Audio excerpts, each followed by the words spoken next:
There are over 35,000 museums within the United States, welcoming over 850 million visitors each year. Did you ever wonder what goes on behind the scenes in museums, creating the displays and exhibits we all enjoy? Join us as we explore museums and their exhibits from the inside out.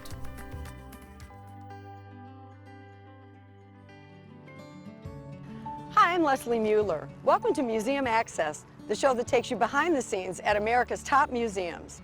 Today we're at the Bruces Museum in Greenwich, Connecticut, to learn about a talented and complicated man, Toulouse-Lautrec. Born a nobleman, Lautrec had a fascination for the underbelly of Parisian nightlife.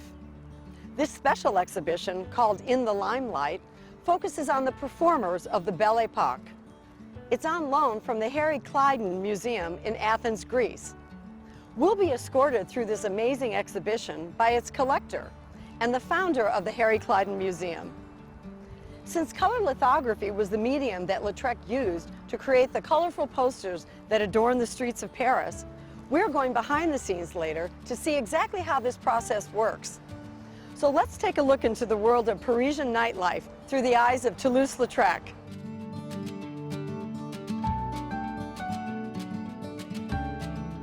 So Peter, tell me about this incredible building that we're in. We're in Mr. Bruces' Parlor. Mr. Bruce was the second owner of this building, and he was a great benefactor of the town of Greenwich, helped us with all kinds of buildings in town. He was a very generous man who set up this museum as a museum of art and science in a kind of 18th century Kunst- und Wunderkammer tradition. And it was a cabinet of curiosities initially, but we have gradually turned it into a very serious regional museum that does 14, 16 shows a year and teaches 28,000 school children and has programs for everyone from cradle to grave. And beyond the show, I know education is a big part of the Bruces Museum's mission. Tell me how you reach out. Absolutely. We have 5 full-time educators. We have scores of docents who interpret our shows and who are the human face of our exhibitions. And we reach people, as I say, from Bruce beginnings, from toddler tours, all the way up to programs for people with early dementia and their caregivers. And so there are ways in which art can be used as a kind of therapeutic experience. Absolutely. In all different age groups and situations. Challenges, yeah, you're right. And I know this isn't the only location where you are educating. No. How does that work? We have the Bruce Mobile, and the Bruce Mobile takes all kinds of things. Matter of fact, they were just going out half an hour ago with the wagon to the Bruce Mobile, which brings everything from stuffed animals to little art objects to the children, and the children respond. It's what we do. Education is really the function of this institution. I've taken nieces and nephews to the Seaside Center. Tell me about that. That is a great. Seaside Center is a seasonal space that we have where you can look at the ecology of Long Island Sound, and we have naturalists who are interns there every summer, and we try to engage people with their own marine life in their immediate neighborhood, in their backyard.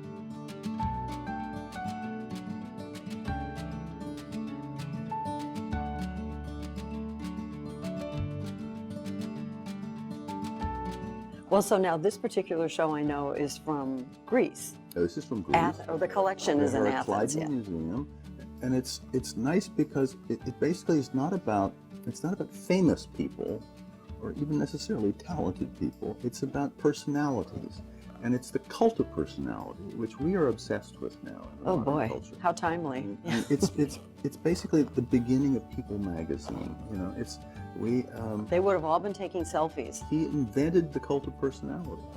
And I'm so anxious to learn more about it, but thanks for giving us a little background here on the Bruces Museum, Peter. Oh, sure, glad to do it.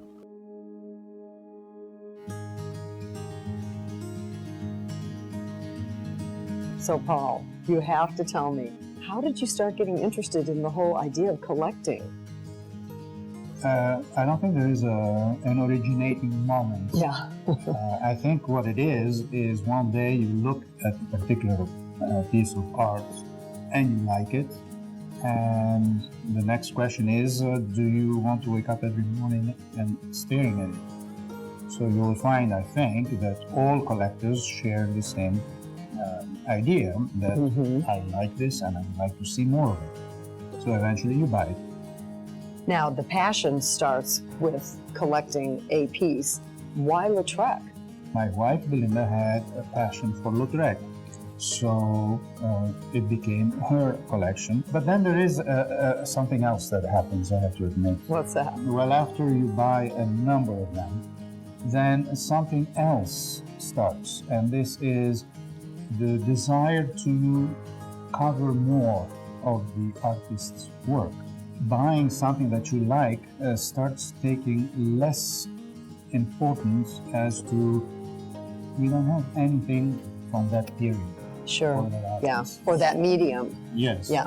So you want to fill so-called gaps. The problem is if you have a very prolific artist, there are too many gaps to fill. Yeah. Yeah. But that's how a collection grows. Tell me about this museum. And did you build it because you had so many pieces? We did not build it. We bought what's called two, actually, neoclassical buildings. Those are a particular architecture of the late 1800s, early 1900s in Athens. We bought the buildings because they were really beautiful buildings. So in the end, the museum established itself relatively quickly because it was founded in 2004.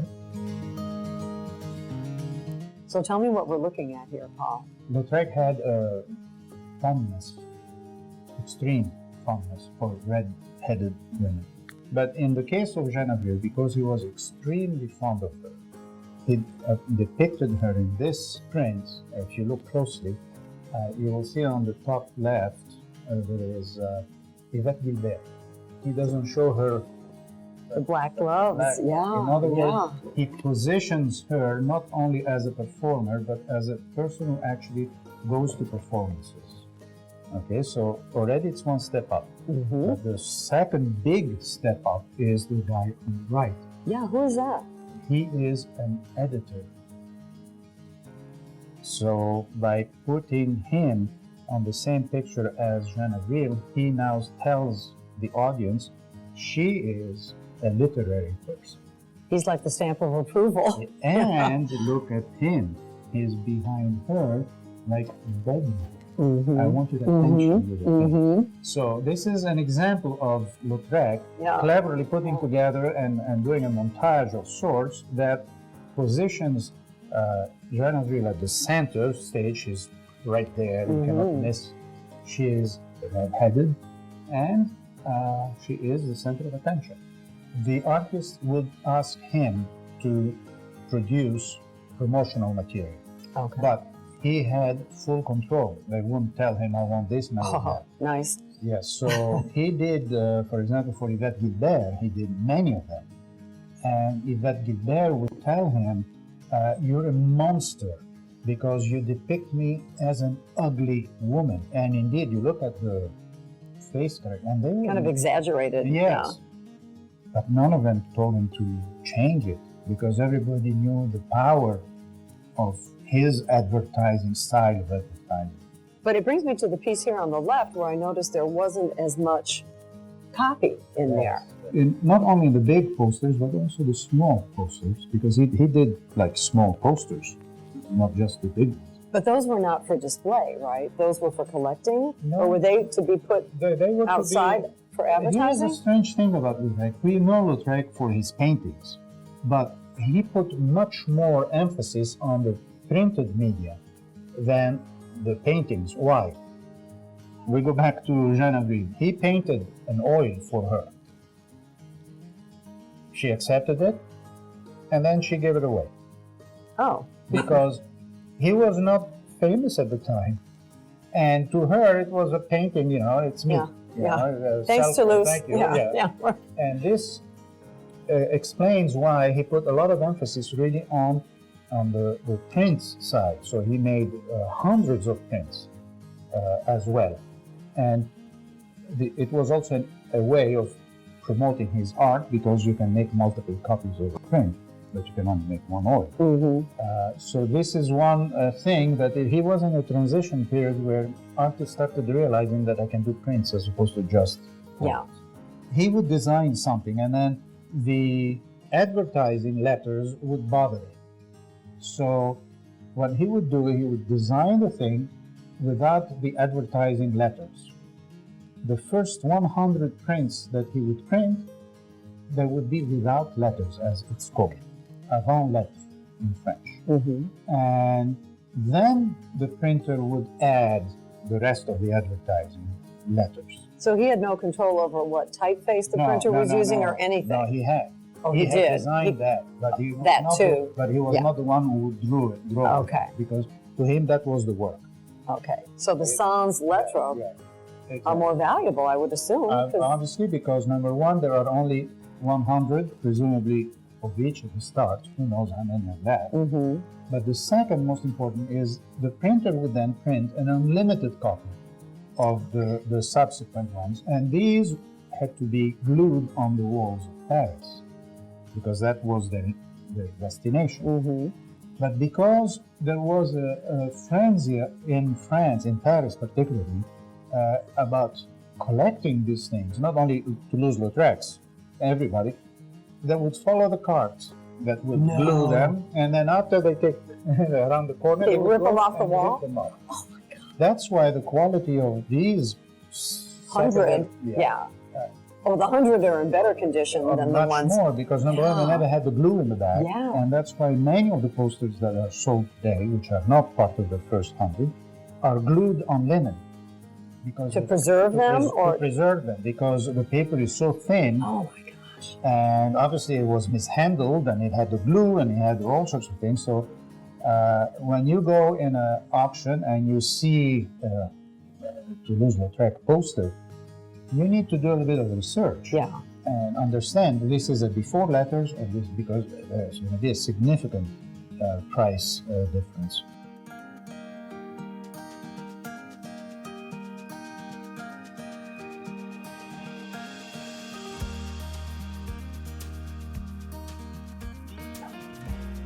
So what are we looking at here? I have a feeling it's about the lithography process, right? You're absolutely right, and this is a very, very unique piece. I really can't imagine we got it. I can't imagine you got it either. Everybody was I can't believe they exist. Actually, you're right, because what happened is the lithographic process of the time, because today it's a very different one, consisted of taking this stone, which is a Bavarian stone, a particular. Okay. But what would happen with the stone is that if you draw with a grease pen and the image, and then you wet it, and then you roll ink over it, then because the grease water, repels the repels the water but absorbs the ink, and then you put a piece of paper and you put it through a printing press, and suddenly you have an image. So this is a fantastic little set. We have the drawing, we have the print, and we just acquired the print without the letters. Oh, wonderful. So that's another first. So that would be a little bit larger next time. You'll have to have a larger case for the next one. That's great. This is a very special representation of Yvette Guilbert. It's called a watercolor, even though it has crayons and maybe ink on it, and pencil. And pencil, Something that very few people realize, that Toulouse-Lautrec would actually first do a watercolor and then do the print, because he was a painter. So he thought in painting mode, and he would draw this, and then we would see this exact image on the book that is right there. So this would be in preparation. For the print. Oh, how interesting. Isn't that something that very few people realize? This particular piece is important because he made a series, maybe of 6 or 7 of that particular pose and others. All of them are at the Louvre. But this one escaped and got into the marketplace, and we were lucky enough to acquire it.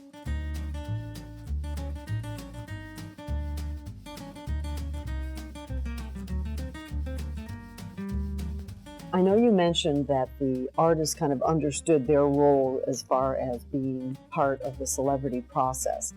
But let's talk about these pieces, because it seems like the cult of celebrity was really beginning to take shape at this point. Yes, you can say it was the beginning.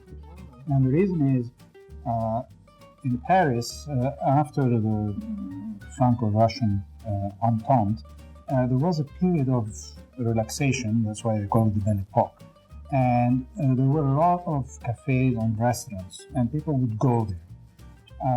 But then there were so many that competition started. So some would bring a pianist or one entertainer. And then obviously the guy next door will see the business going there, so he does the same. And this is the whole idea of café concert. And that's why they go together, café and concert. Why? Because you go for the coffee, but then you hear also entertainment, something. And entertainment became the big industry. And Jean Avril, Yvette Guilbert, Aristide Briand, all these guys are the product of this necessity to entertain. In the case of Aristide Briand, he was a coal miner, a very rough person, not well educated, obviously, because of his origins, but clever and quick learner. And he started into one of these cabarets. I don't remember which one, could be the Chat Noir, and he started his style of entertainment, and that was really an offshoot of where he came from, where he despised the rich people. And because in these café concerts, it was at least many of the patrons were. So he would insult them, literally, and they would love it. And they would tell their friends, and the more he would insult them, the more rich people would come, to the point where he was so famous that he had his own cabaret. And people would go there to get insulted. He was like the Don Rickles of the Belle Epoque. Right? Exactly. But here I want you to look. Why did Lautrec show him this way? And this is very important from an advertising. He not only advertises Aristide Briand, whom everybody would recognize with a red scarf.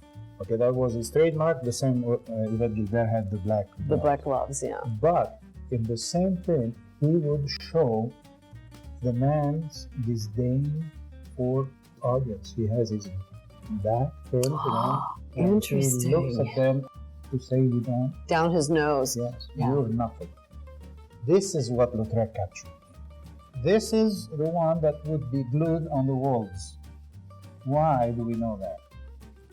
Because we can see on top here the stamp of the municipality of Paris.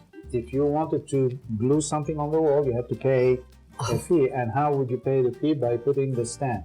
Oh, did they have to put the stamp in the yellow? Well, I'm sure that's what Lautrec thought. Well, remember, this was meant to I be know in the street. it was so disposable. It would be so far out, you wouldn't even see it. Yes. Can we talk about the influence that he might have had from Japanese woodcuts? Because to me, this feels very Japanese. There is a big influence. Every period has an influence. And Japanese woodcuts were introduced around that time in Paris. Yeah, it was kind of the rage, wasn't it, to collect them? Yeah, it was. Les estampes japonaises. That was the sentence that you would use to lure ladies in your studio. My Japanese prints, yeah. Oh, not my etchings? Yeah. So there is no doubt that in the subconscious of certain artists, there was a tendency of wanting to emulate some of these. He was always ahead of his time. So you cannot be ahead of your time and still go back and use prior models of techniques. That's my take. Well, if anything, I think you might borrow it and then you would advance it. So I think somewhere it becomes part of your visual vocabulary. And then it gets absorbed, even if it's just like flat blocks of color or flat, the no shading, that kind of thing. But they're you always are stunning. influenced by something. Yeah. There is a very peculiar auction law in France. If you go, and many of these were about the French auction house, you go through the bidding process. You may hear a voice from the back National Gallery acquires it instead. They get to They get precedent. They don't outbid you even. They don't need to participate in the bidding. They have to let it go, and when it's a fine, then you're always dreading if you acquire something like I did with you don't want to hear that. lithographic stone, and that's how they preserve their cultural heritage.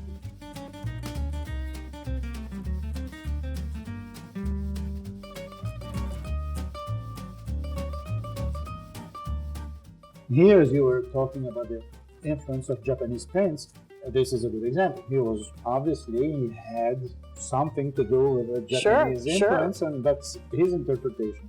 I want to believe that this is the extent of it, that he was really a fun-loving guy. He was the kind of guy who, at any moment, would find the excuse to do something.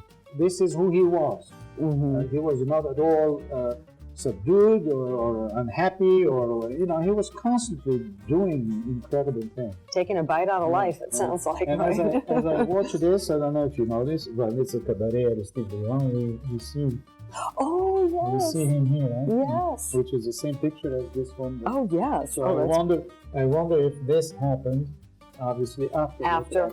I would like to think it did. I bet it did. It has. The record never copied. Exactly.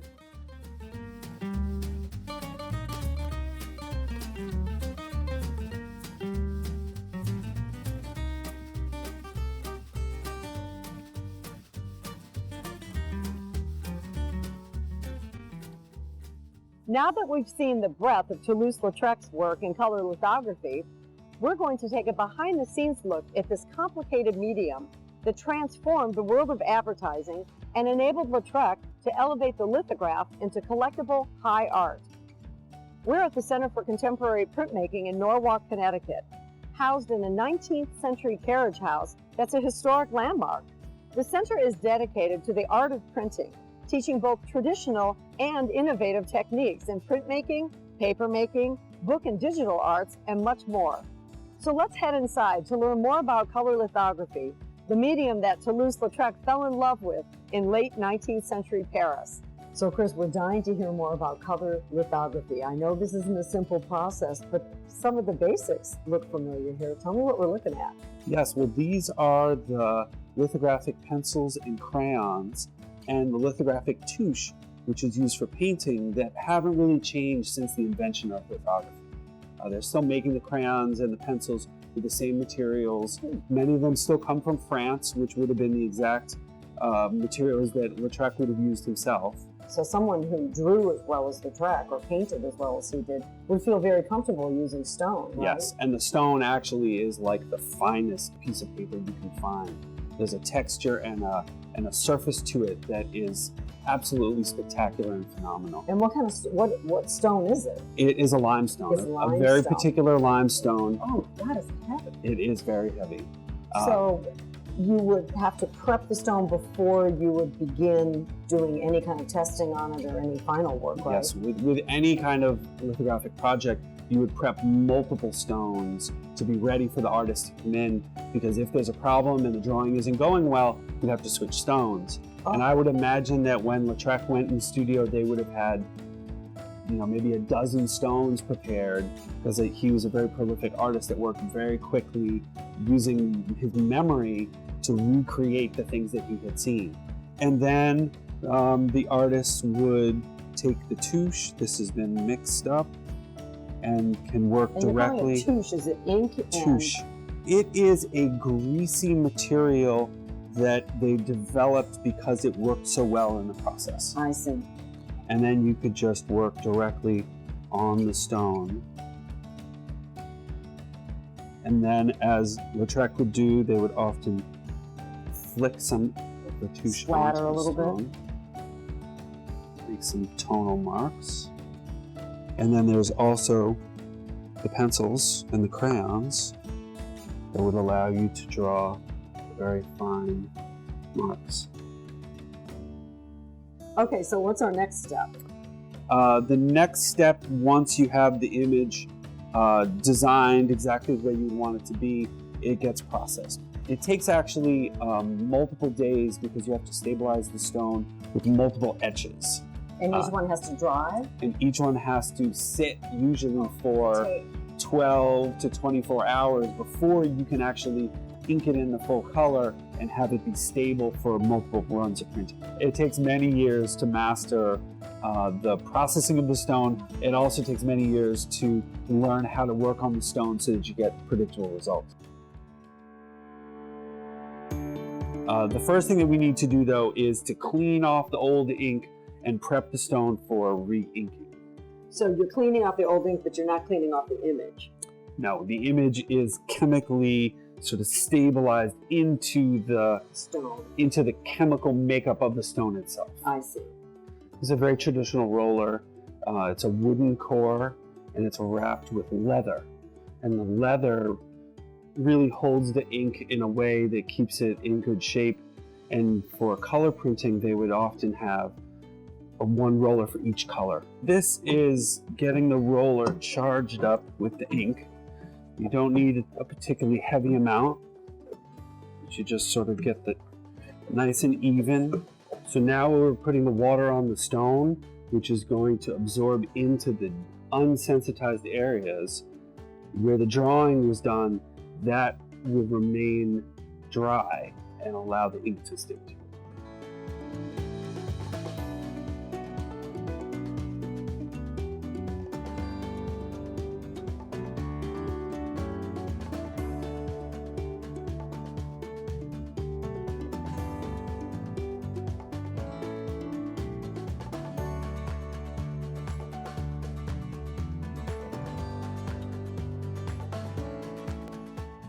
So that's pool number one.